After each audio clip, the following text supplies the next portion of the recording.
Hey people, Hana, Nemos, Aloe Nottingham. I'm gonna do quite a long video today, so be warned, unless I cut it into segments and then put them all out separately. People are always asking me, why don't you do a video about your juicing, show everyone what you put in it, how you do it. I myself have had the experience in the past that when I've shown people juicing for the first time, they find something magical about it when they see the pulp coming out one side, the juice coming out the other. I can see the reaction on their face, you know, their body language or whatever, that they're quite surprised, they're quite shocked. And then when they actually drink it, they're even more shocked because I think they expect it to taste like, I don't know, field grass or something like that, when it doesn't. So I'm going to be making quite a lot of juice today. I'm intending to do a day or two to cleanse myself. It's not the kind of thing I plan out, and if I'm perfectly honest, I don't necessarily stick to them strictly when I do plan them out, because if something comes up or if a friend invites me to dinner or something, I just tend to go because I feel like I've done enough preparation work where I deserve that, if you like. Now today I'm planning on making a good 2-3, but I don't know if we'll reach 4 litres of vegetable juice. The first one I'm going to be making, I'm just going to make celery juice. I'm going to make that for tomorrow morning. As you know, I'm new into the kind of storing juices and drinking juices and once they've been stored. So yeah, I'm going to make a celery juice. I'm going to add a little bit of lemon to that just because I'm going to be preserving it overnight. And other than that, pretty much a complete healer. Let's get straight into the video and I can tell you what I'm putting in as I'm going along, I guess. So yeah, let's go. Cheers. Okay, so here we are. I've tried to give you as good a view as I can in our kitchen of my vegetable juicer. I'll show you all the veg that isn't on screen right now as well. You'll obviously see it as it's going into the machine. As I said earlier, the first one I'm going to be making is the celery juice. Now obviously I'm not going to try and speak over the parts where the juice is on because it's simply too noisy in my opinion. It might disturb it, so that's what we've got. So quickly to show you, the first thing that we're putting in there is a whole bunch of celery. I'm aiming for 1 litre of celery juice, and as I say, if I was drinking it, find a bit of cucumber in there. If I was drinking it completely, if I was drinking it immediately, I would have the celery juice straight. But because I'm going to be keeping it until tomorrow morning, we're currently on 5 o'clock in the evening, 6 o'clock in the evening, something like that. I'm going to add a little bit of lemon as well, just to help preserve it, that's all.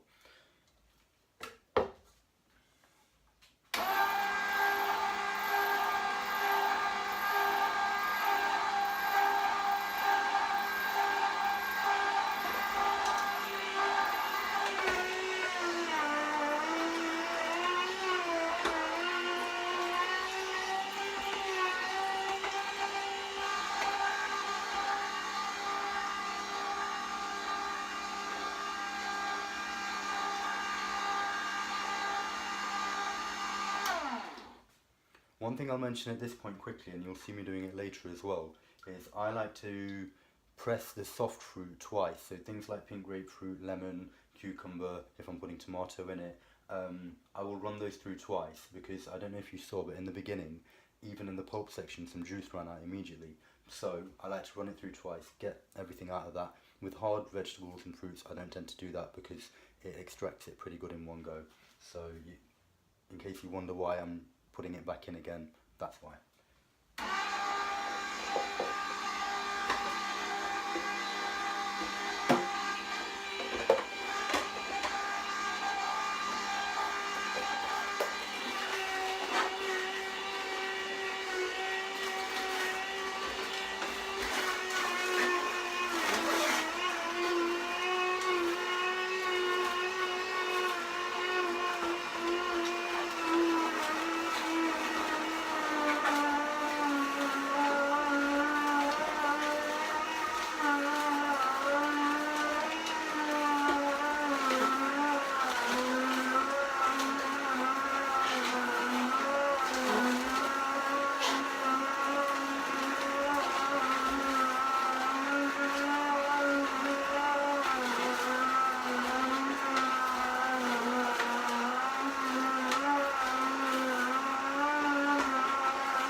Okay, so as you can see, that's all of the celery juice.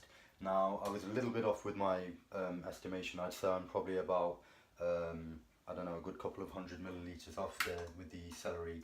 I do, to make an excuse, I do think the celery stalks I'm using are slightly shorter than usual, so perhaps that's why I've done that. Now, another thing I want to mention, people often say when they're talking about veg juice that it's very bitty and they don't like, you know, you get the sort of grains coming through or whatever you want to call it, like the granular bits. Sieve your juice, please. Use literally 50p a pound from Wilko's, or order it on eBay and get it delivered to your house, whatever. No juicer is, unless you're going to get to the range of spending £2,000-3,000, which I urge you to do if you have the money, but it's going to provide you with that kind of filtration. So a simple 50p, £1 sieve, just helps you catch that extra fibre that has managed to get its way through the filter somehow, you know, through the juicing system somehow. As you can see here with the spoon, I'm just kind of squeezing it through. If you collected it all and put it in a cheesecloth, you probably would squeeze a bit more out. To be honest with you, for the time that takes, for how I do it, I don't often do that. I don't think it tends to yield much value. So just off camera there, I'm just getting rid of the pulp in the bin. So as you see, we've got almost a litre. Now,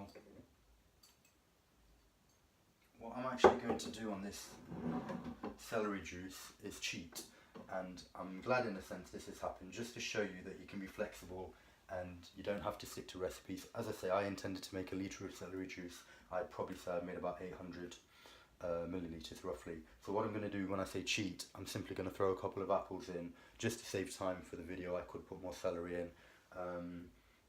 I'm just going to put a couple of apples in. To be fair, it'll probably sweeten up the juice for the morning as well, so there's no harm that way either. So, here we go.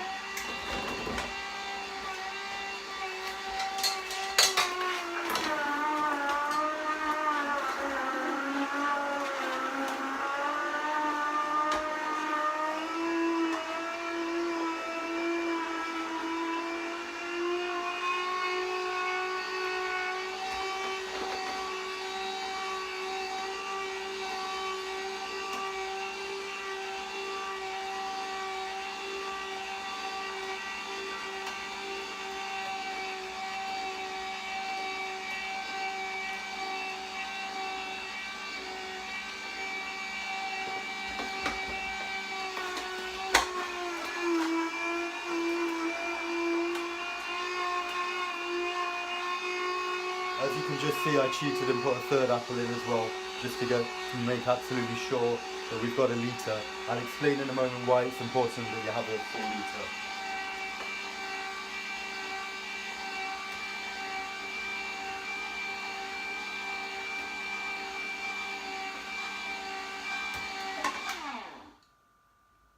Right, I'm just going to get rid of the pulp in the bin quickly. As I was just saying while the juicer was still on, the reason that it's a good idea to make sure you have at least a litre, if not slightly more, is because when you store juices in the bottles, you'll see this on my other video about how to store juices, it's a good idea to what you call brim them. So that means that when you pour the juice in the bottle, make sure it goes to the very top, and then when you shut the stopper, a very little bit should actually spill, so that you can ensure that there's no extra air in there. There'll still be a tiny bit of oxidation taking place, but you can reduce that by making sure there's no air in there. Right, so now we have my slightly modified celery juice. It's going to taste amazing. I don't know how much of the colour you're picking up on screen there, but believe me, looking at that, I wish I was drinking that now. But as I say, I'm going to store it and carry on making juice. Now, if you've seen my other video about how to store juice, you've already seen me talking about this. Now I'm going to show you on camera. It's very simple, there's nothing sort of advanced to it. I used to use a funnel. In fact, you can probably see it on camera just there. I used to use a funnel, but what I find is when you pour through the funnel, for some reason it creates extra aeration, extra bubbles, which you then have to let the juice sit for longer while the foam comes to the top of the bottle. So now, all I'm doing quite simply is pouring it into a Pyrex jug and then straight into the bottle.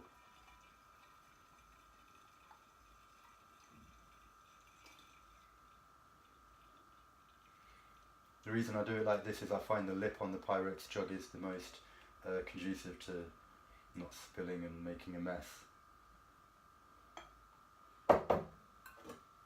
I think the lip on that would create quite a mess if I were to try and put that straight into the bottle.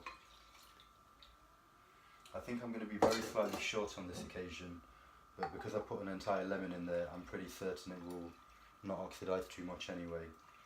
So just to show you, they're just pouring up. I have a feeling I might not get to the very, very top.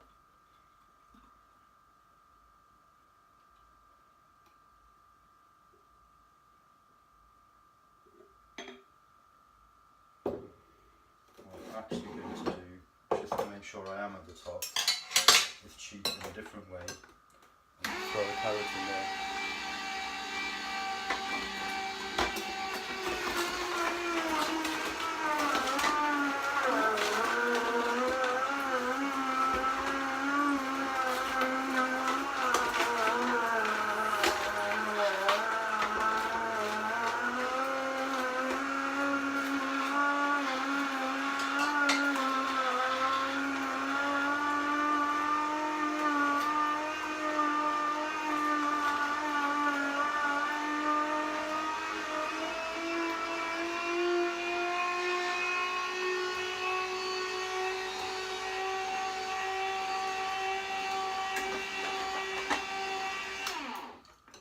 Right, so what started out as celery juice has turned into celery, apple and carrot juice now. Again, to show the point, it doesn't matter, you don't have to stick to recipes as long as it's palatable. Oh, let me put it straight in there. So now, the reason I've added the carrot juice, again, is just to make sure that the juice goes to the absolute top. So the idea is you fill it to the top, and then I'm actually going to carry on pouring that to get rid of this foam. I'm going to do that over the sink. I don't know if that's, that is on shot, that's great. So,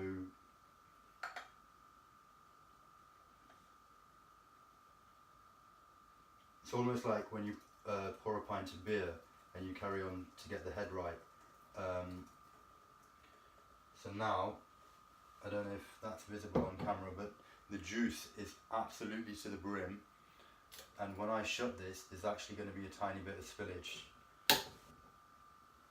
I'll show you that there, a tiny bit of juice is spilt on a couple of sides, and that ensures that there's no extra air in the bottle.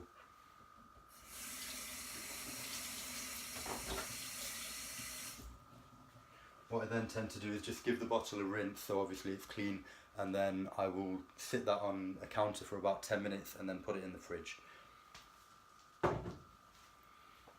Right, now we can get on to what I would normally do. I call it the complete healer, which is when I just throw everything into one juice. It's based on Jason Vale, the Juice Master's the Juice Master Complete recipe, although he has some extra supplements that he recommends that you add, which I don't. Some salifidus powder, something, and some other things which I don't get into. But other than that, pretty much my idea is all the veg that I've got in the house right now and everything that I've bought, I'm going to pretty much put everything into the same juice as you're going to see now. Now, to give you a quick idea, we're talking here about apple, carrot, celery, lemon, ginger, pink grapefruit, radish, red cabbage, I don't know if I said beetroot already or not, spinach. Now, spinach is one that some people in the juicing world aren't a fan of. I understand oxalic acid and so forth, but I like to put it in my juices for now. Again, I'm just juicing for general health. I don't actually have any health issues, touch wood, that, you know, I'm trying to heal. So yeah, I think that's everything that's going to go in. Plus, if I've missed anything, then obviously you're going to see it as it goes in as well. So here we go. Now again, very quickly, I'm going to juice all of the soft fruit first, just so I can run it through twice. So that's the pink grapefruit, the lemon, the cucumber. Sometimes I run the ginger through twice, sometimes not, no reason. So yeah, enjoy.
Right, so that's all of the soft fruit done. As I say, I'm about to run it through again.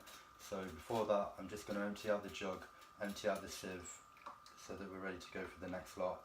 Now, as you saw on camera, that probably took about a minute to do all of that. And don't get me wrong, the soft fruit is certainly faster than the hard fruit because it's just so juicy, so full of water. All the goodness, you can see it just pouring through. I can't wait to tuck into this and start drinking it. I'm actually quite hungry today. So yeah. As I say, if you're making a huge load of juice, let's say if you were making it for the entire family, for the entire day, something like that, then I would recommend get a bowl on the side and all of this pulp that you're getting from the sieve, just keep putting it in the bowl, and at the end stick it all in a cheesecloth and squeeze it. And on that scale, I'd say it's worth your time to, you know, spend the extra couple of minutes doing it. It's all dependent on how much juice you're making, in my opinion, to whether it's worth doing it or not. So yeah, obviously you don't want wastage, so as far as possible, you know, try and minimise that anyway. Now, what I'm going to do, and I think this is on camera, is I'm just going to pour it into a couple of mixing jugs that I've got ready over here near the window. And the idea is, obviously, at the minute, this isn't a proper recipe, I've just started, and so I'm going to be mixing a lot more in.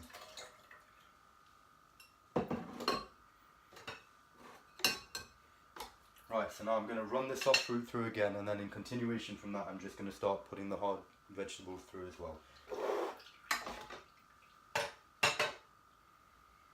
I'll just show you quickly on camera. I don't know how much of that it will pick up, but this pulp is still glistening, which tells me that there's still liquid in there. Now, as I say, I have a sort of mid-range juicer. It's not the top end. It certainly didn't cost a couple of £1,000s.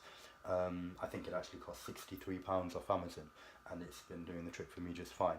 But with the soft fruit, run it through another time, and you'll see how much extra you're going to get in a moment.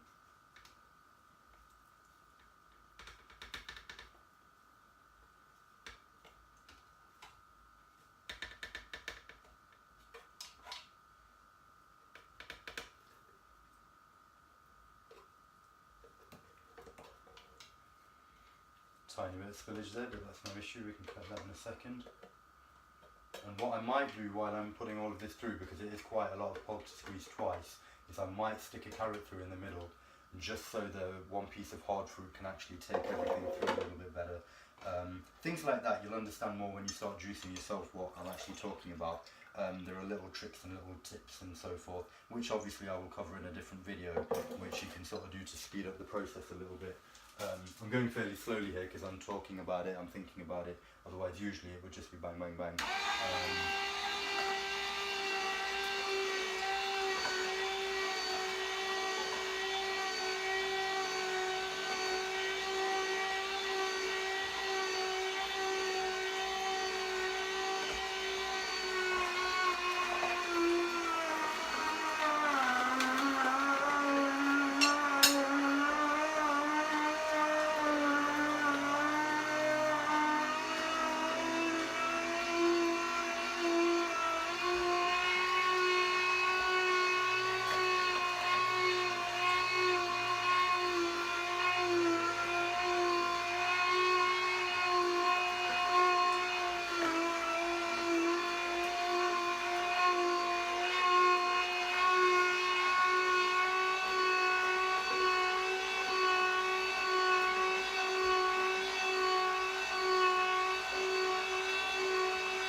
Right, so that's the second litre full. As you saw, just a whole other bunch of veg going in there. Now the point is, there's no order or no whatever that I'm essentially doing this in, because I'm going to mix it all up in a moment and it's all just going to be one big juice. So it's not a case of, you know, you put this with this or this with this. Everything's just going in together. And then I'm going to store what I can and drink the rest immediately. And right now my tummy's rumbling, I cannot wait.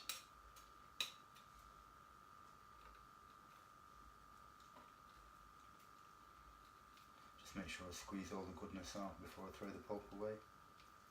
And don't get me wrong, I don't think unless you do the cheesecloth method, and even then you wouldn't get 100%, you're always going to have a tiny bit of water left in the pulp. But you can see from the jug, you get pretty much most of it, so I wouldn't worry too much about the last little bit, you know, within reason.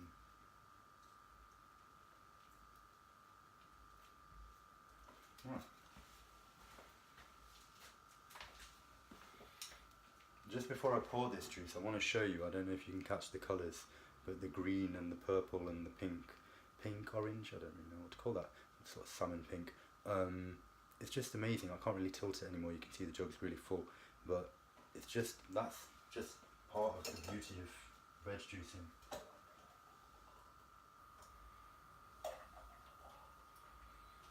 So again, that's just topped up the pouring jugs, the mixing jugs rather. On with more juicing.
might run out of glassware here, but I'll find a way anyway, no issue. So, now you can see how green that juice is because it was predominantly spinach. It's a really thick, deep green. Looks really good. Right, last little bit, we're going to do beetroot and carrot. With the beetroot, what I tend to do is, you don't want to put it in hard bit first, because then all of this shoots here, they get wound around your the grinder part, and it just causes trouble, believe me. So what I try and do is, either if I have time, I will chop them up, otherwise I will bunch them up like this and then push it all through quite fast and chase it with that, so that will stop it from wrapping around the grinder and it will all come out quite good. Another thing to mention with beetroot is I tend to leave it till the end because it clogs up the sieve quite badly. For some reason, I don't know why, more beetroot pulp will get through the juice chute than any other veg in my experience. So I leave it towards the end. I've got a few carrots to chase it with. Yeah, there it goes.